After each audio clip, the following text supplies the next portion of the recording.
ہمارا نبی کون دیتا ہے دینے کو منہ چاہیے،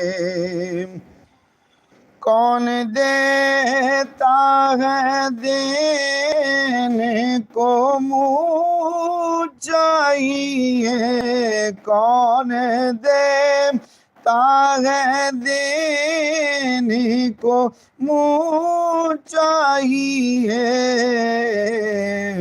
دینے والا ہے سچا ہمارا نبی، دینے والا ہے سچا ہمارا نبی، سب سے اولا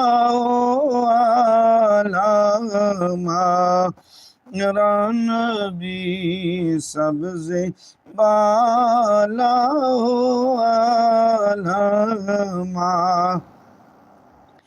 غمزدوں کو رضا مژدہ دیجئے کہ ہے، غمزدوں کو رضا مژدہ دیجئے کہ ہے، غمزدوں کو رضا مژدہ دیجئے کہ ہے،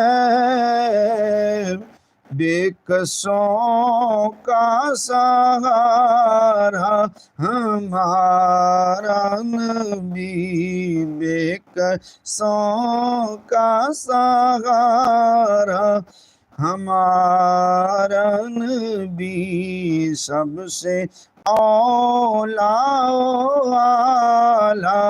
ہمارا نبی، سب سے بالا ہمارا نبی۔ محترم ناظرین، آئیے سماعت کیجیے تفسیر صراط الجنان آیت نمبر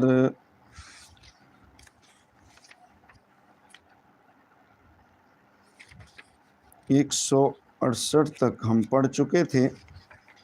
آئیے سماعت کیجیے آیت نمبر 168 سورۃ البقرہ۔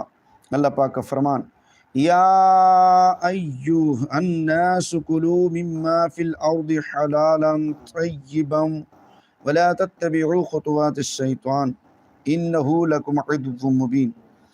جی محترم پوچھ رہے ہیں کہ آپ عالم دین ہیں؟ جی عالم دین کا چھوٹا سا خادم ہوں، بس کوشش کر رہا ہوں۔ اللہ تعالیٰ کی میں دعا ہے اور آپ بھی دعا فرمائیں کہ اللہ تعالیٰ مجھے عالم دین بنا دے۔ تو الحمدللہ مروجہ علوم میں نے حاصل کی ہوں، پڑھا ہوا ہے۔ تو آپ کو سوال کرنا چاہتے ہیں تو ضرور سوال کیجیے، انشاءاللہ بن پڑا تو اس کا جواب ضرور عرض کیا جائے گا۔ جزاک اللہ۔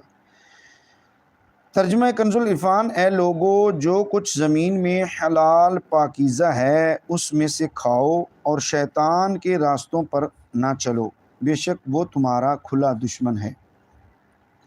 کلو مما فی الارض حلالا طیبا، جو کچھ زمین میں حلال پاکیزہ ہے اس میں سے کھاؤ۔ مشرکین نے اپنی طرف سے بہت سے جانوروں کو حرام قرار دیا ہوا تھا۔ اس کے متعلق یہ آیت نازل ہوئی کہ زمین میں پیدا شدہ چیزیں اللہ تعالیٰ نے حلال کی ہیں اور لوگوں کے نفع کے لیے ہی انہیں پیدا کیا ہے، لہٰذا صرف ان چیزوں سے بچو جنہیں اللہ تعالیٰ نے خود منع فرما دیا، اور جن چیزوں سے اللہ تعالیٰ نے منع نہیں فرمایا وہ سب حلال ہیں۔ اللہ تعالیٰ کی حلال کی ہوئی چیزوں کو حرام قرار دینا کیسا ہے؟ اس سے معلوم ہوا کہ اللہ تعالیٰ کی حلال کی ہوئی چیزوں کو حرام قرار دینا اس کی رزاقیت سے بغاوت ہے۔ مسلم شریف کی حدیث ہے کہ اللہ تعالیٰ فرماتا ہے کہ جو مال میں اپنے بندوں کو عطا فرماتا ہوں وہ ان کے لیے حلال ہے، اور اسی حدیث میں ہے کہ میں نے اپنے بندوں کو باطل سے بے تعلق پیدا کیا، پھر ان کے پاس شیاطین آئے اور انہوں نے لوگوں کو دین سے بہکایا اور جو میں نے ان کے لیے حلال کیا تھا